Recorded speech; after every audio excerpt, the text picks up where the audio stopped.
Okay, I'm going to read chapters 5 through 8 with you today on fourth grade rats. Let's review the last four chapters. So we have Suds, who does not want to be a rat, and we have his best friend, Joey Peterson, who wants to be a rat, and he has certain rules. Okay, and these are the rules that were in those first four chapters. First of all, rats don't cry. Okay, rats are not afraid of spiders. Rats bring their lunch in a paper bag. Rats eat meat. Rats take care of number one, and rats say no to their mom. Okay. Um, we also met some other characters. We met Judy Billings, who Suds is in love with, but Judy just ignores him. We also met Suds' family. He has a dad who's very laid back and kind of just lets things go. He has a mom who tries to be funny. We have two siblings, Zipper Nose, who tries to make fun of Suds and get him upset, and then little brother, Bubba, who just repeats everything. So we had an issue with Zipper Nose calling Suds a rat, and then, of course, his brother. So it ended with him getting so fed up that he went upstairs, and he didn't say no to his mother, who called him, but he just kept going. All right, so we are on chapter 5, You're Not Funny. Later, my mother cornered me in my room. Okay, she said, is that how dinner is going to be every day? A madhouse? It's not my fault, I told her. All I did was get promoted to fourth grade. My mother sat on the bed. Sudsy, maybe you're taking this too seriously. It's just a school kid's rhyme, you know. I'm sure it'll pass over in a day or two. Sure, I sneered. Tell that to all the kids at school calling me a rat. Tell it to Zippernose. Tell it to Joey. What does Joey say about all this? I laughed. Ha! He loves it. He's glad he's a rat. He says it's nature's way. He says it's a step up to being a man. She chuckled. The way to a man is through a rat, huh? I keep telling you it's not funny. You're right, she said. She spanked her own hand. There. Bad mom. That'll teach me. I glared at her. You can forget it if you're trying to make me laugh. It's not working. She pretended to pout. Darn. Okay. No more funny stuff. You're miserable, and that's that, right? Right. Bath didn't help. Yeah, it did, till I had to get out. She snapped her fingers. Aha! All right. I'll tell you what we're going to do. I'm going to call the school and pull you out of there. We'll hire a tutor to come in and teach you. She can sit on the toilet seat while you're in the tub. We'll serve you your meals there. After a couple months, you should be shriveled down to the size of, oh, a frog. I pointed to the door. Mom, out. Or maybe we could put wheels on the bathtub and roll you off to school each day. We could, Mom. She shut up. She stood. She was biting her lip to keep from cracking up at her own hilarious self. She took a deep breath. She put her hand on my shoulder. Tell you what, there's more than one way to become a man. What's that? I said. Go sweep the sidewalk. You'll be a man in no time. She looked at me. I looked at her. Joey's voice hissed in my ear. Say no to your mom. Joey's voice was no match for my mother's look. I got the broom and went outside. I swept the sidewalk. My father had just cut the grass. He was putting the mower back in the garage. His weights were in the corner. They were covered with dust. Dad, I said, do you still lift your weights? Haven't for a couple years now, he said. I'm saving them for you and Bubba. Did they help you become a man? He looked at them. Oh, I don't know. I guess they helped me look like one. Can I see your muscle? He wheeled the mower into place. He laughed. You haven't asked me that in a long time. You used to ask me every day. I lifted his arm to get him started. Well, come on, let me see. He put his hand behind his head and made the muscle. It looked like a baseball in there, or even a softball. Make it bounce, I told him. He made it bounce. I reached up and touched it. It was smooth and round and hard, like wood. Pull me up, I said, like you used to. He lowered his arm a little. I don't know if I still can. You're not such a shrimp anymore, you know. I grabbed on with both hands. Hoist away. His arm started to crank up. My legs got straight. Then I was on tiptoes. Then I was off the ground. I hung there for a couple seconds. Then he let me down. We went back out. He closed the garage door. I asked him if he used to take a lunchbox to school when he was in 4th grade. He thought. He nodded. Yep, I did. Did it have anything on the outside of it? Nope. It was one of those old-fashioned ones, like Grandpa took to work. I wanted one just like his. No animals on it, huh? Elephants? Anything? He shook his head. No, afraid not. It was black, about as dull as a lunchbox gets. He opened the front door. How about swings, Dad? Did you ever kick a little kid off a swing? He stopped. He looked at me funny. Where did that question come from? Somebody kick you off a swing? Oh, no, I said, heading inside. Just wondering.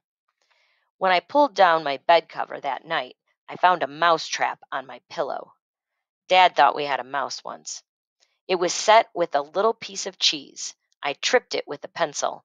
It snapped like a cap pistol and flipped halfway up to the ceiling. I grabbed the trap, charged down the hall to Zippernose's room, yanked open her door, and rifled the trap into the dark, right about where she would be lying in bed. The phone rang. I didn't bother with the squawks coming from Zippernose's room. I picked up the phone. A voice whispered, Did you say no to your mother? Okay, Chapter 6. Joey becomes a man. Uh-oh. Wonder what's going to happen here.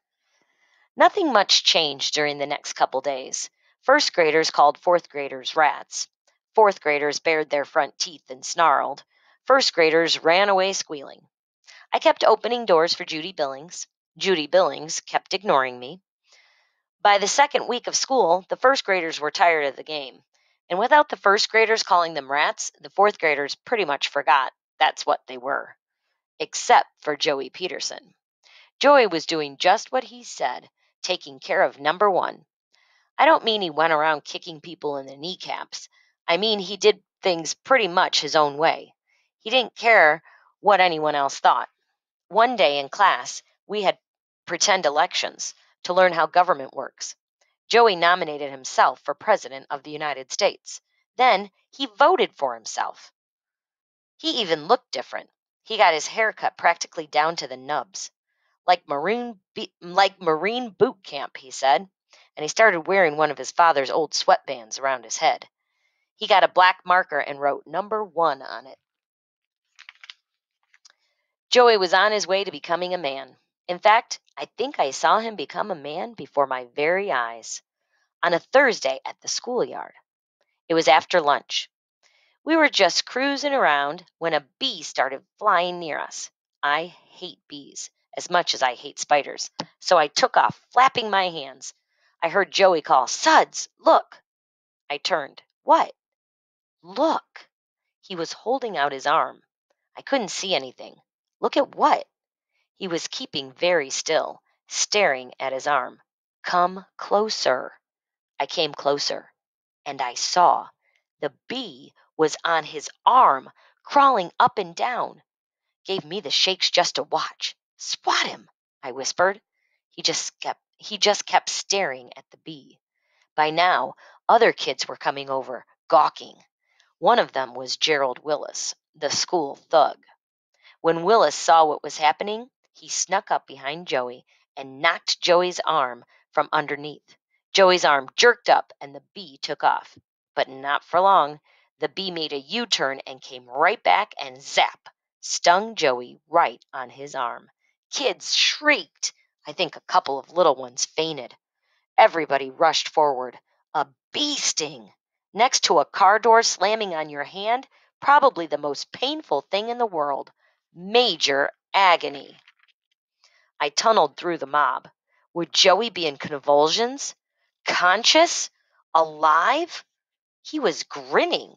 He was staring at the little white bee sting bump on his arm, and he was grinning. He was a rat. He was a man. Girls swarmed over him. Ooh, Joey, it must hurt so bad. How can you stand it? Ooh, Joey, don't you want to cry? Ooh, Joey, you're so brave. Ooh, Joey. One of the girls was Judy Billings. Judy Billings followed Joey around the rest of the day like a puppy dog. I walked home with him, but so did she, and it was like I wasn't even there. Joey, can I see it? Okay, so the part that's in parentheses is what Suds is thinking in his head, but he's not actually speaking it. Okay, so Joey, can I see it? For the millionth time. Ooh, it gives me the shivers. It's not even visible. Weren't you scared? I heard people can die from bee stings. Hey, look at me. I'm the one dying around here. You think we ought to go to the emergency ward? Barf. Can I see it one more time? Scream! Of course, she couldn't just look at it with her eyes. She had to look at it with her hands, too. I guess she had little eyeballs in her fingertips. First, she would touch the invisible sting spot and say, Does that hurt? And Joey would say, No. Then she would press it and go, Does that hurt? And Joey would look all cool and say, Nah. Of course, that wasn't enough for her. She had to start feeling around the rest of his arm to see if it was swelling up. She said it was. He said it wasn't. So, of course, she had to switch over to his other arm and go feeling around that one to see how it compared. And all of a sudden, it wasn't about a bee sting anymore. Wow, your muscles are so hard. She didn't even see him clenching his arm. Girls are so dumb about that. Do you lift weights? She cooed. I lift my father's barbells, I said, crossing my fingers. She gave him a look, like, Did you hear a voice? Is somebody else here? As for Joey himself, he was a little hard to figure. I had to admit he wasn't exactly sucking up to her. He was letting her do the talking. In fact, for a minute there, it even looked like he was trying to help me. He gave me a little jab and said to her, Hey, I happen to know another guy that has pretty good muscles, too. Not as good as yours, she cooed. Oh, yeah, he said, even better than mine. And you know what? I think he likes you. Her eyes widened. Really? Yeah, really. And I bet you'd like him too. Maybe I would. She was blushing. I was blushing. Things were looking up. I was feeling good. Joey shot me a quick grin. Want me to tell you who it is? My face was burning. Tell her. No, don't tell her. Tell her. No, don't tell her. She gave him a shy smile. You don't have to. I don't? He said. No. How's that? Because I already know who it is. I was ready to faint. I wanted to crawl under the nearest car. Joey poked me again. Yeah? Who do you think it is? She giggled. She blushed even redder. She looked up and down the street. She cupped her hands and whispered into his ear. When she pulled away, she giggled again. He just gawked at her. She whispered some more in his ear. Then she ran off, giggling down the street. We walked. Joey didn't say anything, so I did. Well? Well, what? Well, who did she say? He shrugged. Nothing. I grabbed his shirt and jerked him to a stop. Peterson. Who did she say? He sniffed. He shrugged. He looked away. Me. You? Yeah, she thought I was making it up about somebody else liking her because I was afraid to say it was me. I let his shirt go. Oh, great. Good friend you are. He screeched. What could I do? I was trying to help you. Yeah, big help. I didn't hear you telling her she was wrong. I didn't hear you say you don't like her. I don't. You know it. You can have her all you want. Traitor, I said. Suds. Traitor. I went to the other side of the street. After a while, he called, Suds, it's Friday. Stay over my house tonight. Never, I said. Chapter 7. Trashing Joey's Room. Well, I guess he changed his mind because Suds is spending the night at Joey's house. When I got to Joey's house that night, his room looked the same as always, but not for long. Been working on myself so far, he said. Now it's my room's turn. First, we put up posters. Rambo, Hulk Hogan, and one showing this big, nasty robot-type dude, except you could see whiskers and a long tail sticking out. It was called Robo-Rat. Okay, so I'm not sure if you kids are familiar with Hulk Hogan or Rambo, but Rambo is this big muscular guy who he's part of a movie and he takes on the whole town and wins. And Hulk Hogan is a wrestler. So both of these are like big macho men. Okay. He checked out the walls. Good. Now the rest. He started with his bookshelf.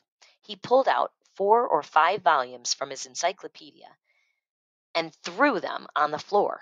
Then he tossed out a couple comic books and a National Geographic. He opened every drawer in his dresser. He flipped out stuff from each one, socks, underwear, shirts. They landed all over. He kicked his wastebasket over. He dragged his dirty clothes hamper from the closet and dumped it on the floor. He charged into his desk. Pencils and papers and rubber bands went flying.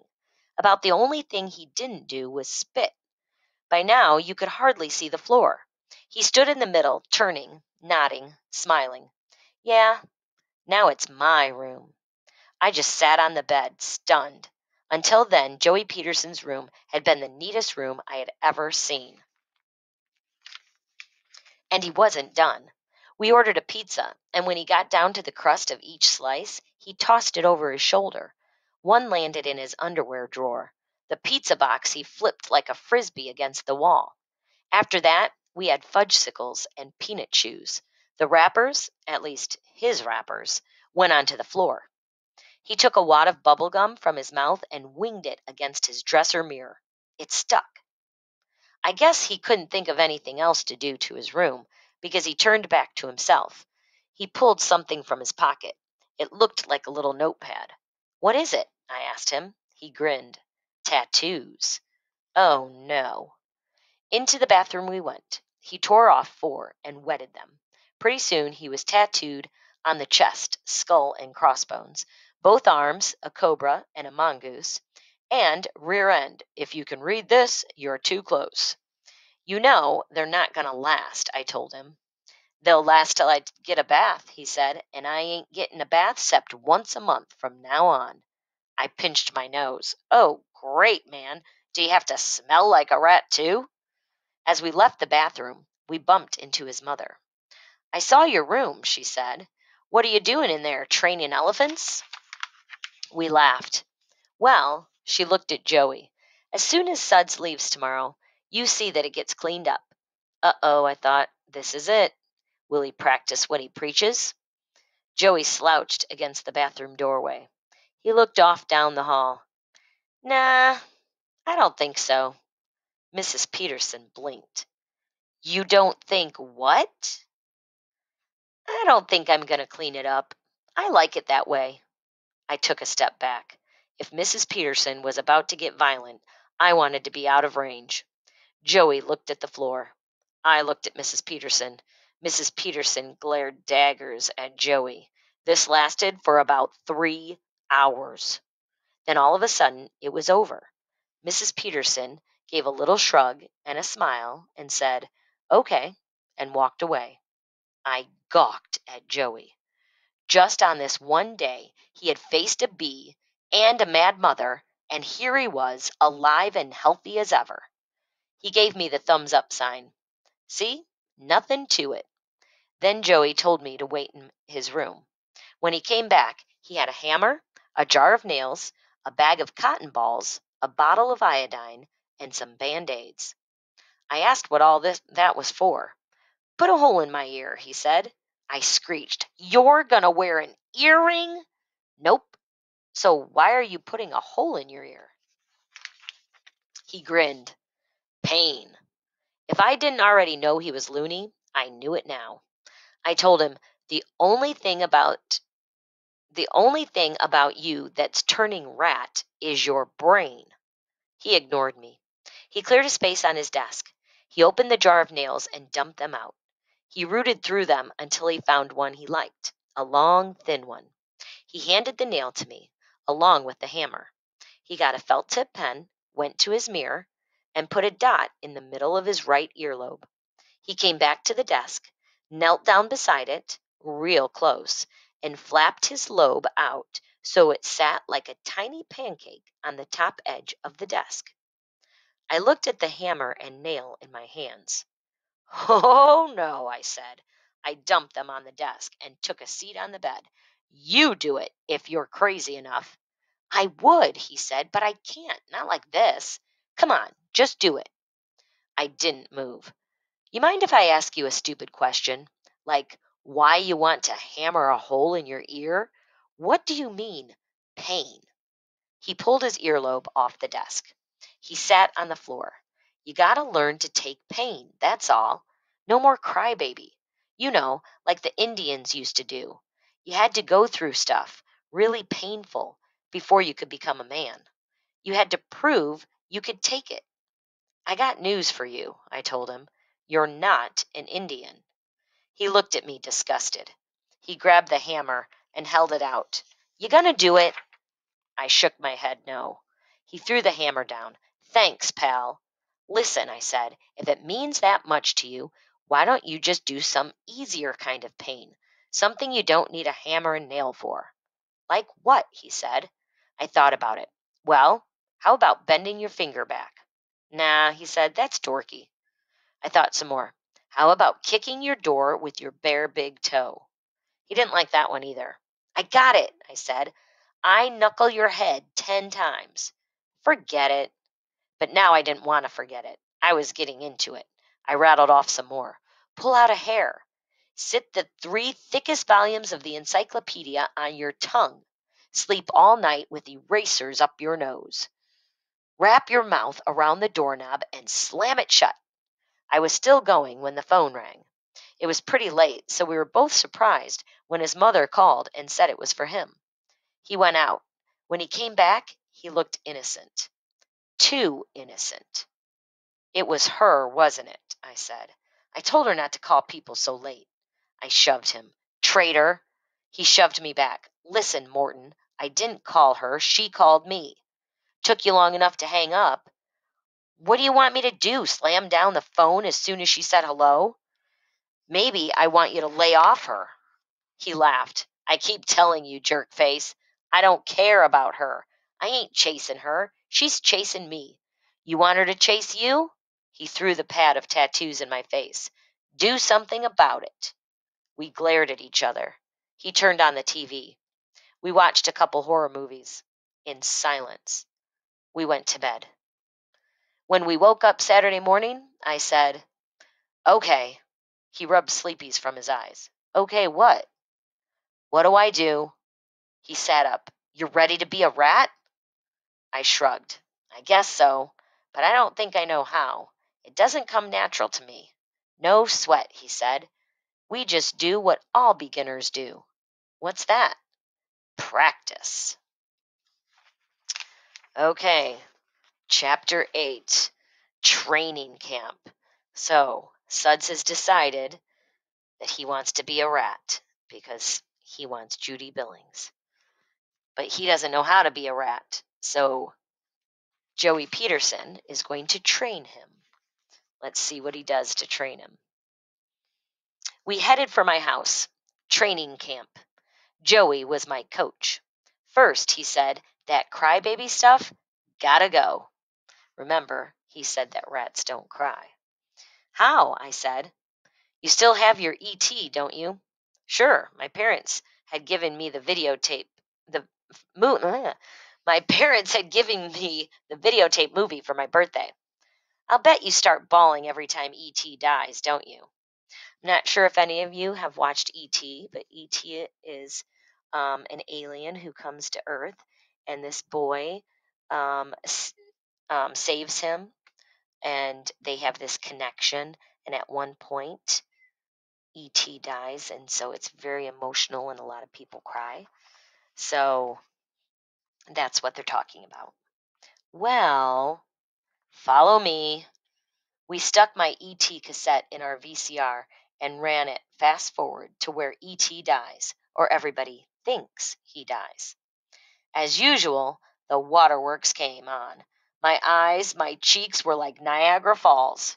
Joey punched rewind, stop, play. ET died again. I cried again. So he keeps watching it over and over. So it went, time after time, until on the 22nd try, Joey ran his fingertip across my cheek and nodded. Dry. He turned on the light and got in my face like a doctor. Your eyes are a little watery, but nothing's falling out of them. He held out his hand. You're on your way, rat. I gave him 5. Next was spiders. Joey found one, trapped it in a paper cup, and brought it to me. I was sweating and shaking. Hold out your hand, he said. I can't, I told him. You want Judy Billings to like you or not? Well, what if it's a black widow? I shuddered. It's not. Or a tarantula. It's a little white house spider. Hold out your hand. I can't. It won't move. Joey made it move. He grabbed my hand and dumped the spider onto it. He was right. It was a little white house spider. But to me, it looked like a tarantula. I screamed, and it flipped away. When we got to the 9th little white house spider, I was still flipping, but I was doing it silently. Joey sighed. Well, at least we got rid of that scream. He clapped his hands. Okay, up to the roof. No, I said. Move, he said. I went upstairs like I was walking to the gallows. Even more than spiders, I'm scared of high places. So the gallows was where you were taken to be hanged. So he's going upstairs and when you walk to the gallows, obviously, like you were in fear. So he's walking upstairs as if he's going to be hanged. Okay. Joey steered me to my bedroom window. He made me open it. Out, he said. No, I said. Outside my window is the roof of our front porch. No way, I said. I sat on my bed. I finally agreed to do it under 2 conditions. 1, I take off my shoes and socks to get a better grip on the roof. 2, we tie me to a rope. We tied one end of the rope to the bed, the other end good and tight around my chest, under my arms. I climbed out. I sat on my windowsill. Out, he said, to the edge. I lowered myself from the sill. I sat on the roof. I dug my fingers and toes and rear end into the pebbly shingles. I inched forward. My heart felt like an exploding football in my chest. I was halfway to the edge when the sidewalk below started to get wavy. Then the bushes got fuzzy. Then everything was turning around like the inside of a clothes dryer. Next thing I knew, I was hanging off the edge of the porch roof, swinging in the air above the front steps. Just then, Zipper Nose came out. The look on her face said, I'm imagining I see my brother hanging from the roof. I'm having an hallucination. Call somebody, I told her. Get me down from here. She half turned, ready to obey me for the first time in her life. Then she spotted my feet, my bare feet. This time, the look on her face said, I may never get this chance again as long as I live. She rushed me, She grabbed my legs in a bear hug and started tickling the bottoms of my feet. We, the Mortons, are a ticklish family. Extremely. By the time my mother finally came out and chased Zipper Nose off and got me down, I was about dead from laughing. For my next test, Joey led me to the little kids' playground at the park. "What are we doing here?" I asked him. "You'll see," he said. We waited, watching the little kids. After a while, Joey said, "You hungry?" "A little," I said. "For a Twinkie?" "Yeah. Spongy cake, creamy inside. I love them." "Go for it," said Joey. He pointed to a little kid. He was eating a Twinkie with one hand. The other hand held another Twinkie. "He don't need two," Joey whispered. "I can't," I said. "Take care of number one." "I can't." "Judy Billings? Judy Billings?" The kid was passing us. I reached out. I snatched the uneaten Twinkie. The kid howled bloody murder. I shoved the Twinkie back in his hand and took off. Last test. Last chance. We hung around my room, waiting for my mother to ask me to do something. "When she does," Joey said, "you know what to say." Sure enough, pretty soon my mom showed up. She said, "Suds, will you excuse yourself from Joey long enough to empty your wastebasket, please?" Silence. Joey waiting. My mother waiting. Judy Billings waiting. The world waiting. I couldn't stand it. Maybe if she hadn't smiled. Maybe if she hadn't said please. I said, "Okay, Mom." As soon as my mother left the room, Joey gave a disgusted grunt. He pointed to my one-eyed teddy bear. "I guess you're not going to throw that baby thing away either, are you?" I looked at the bear, at him, in shock.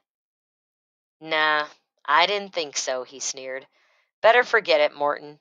You'll never hack it as a rat." He got up and left. I emptied my basket. I figured he was right. I figured I was dumping my chances with Judy Billings out with my trash. But I didn't figure on what happened Monday at school. Uh-oh, what's going to happen Monday at school? Now, do not read ahead, okay?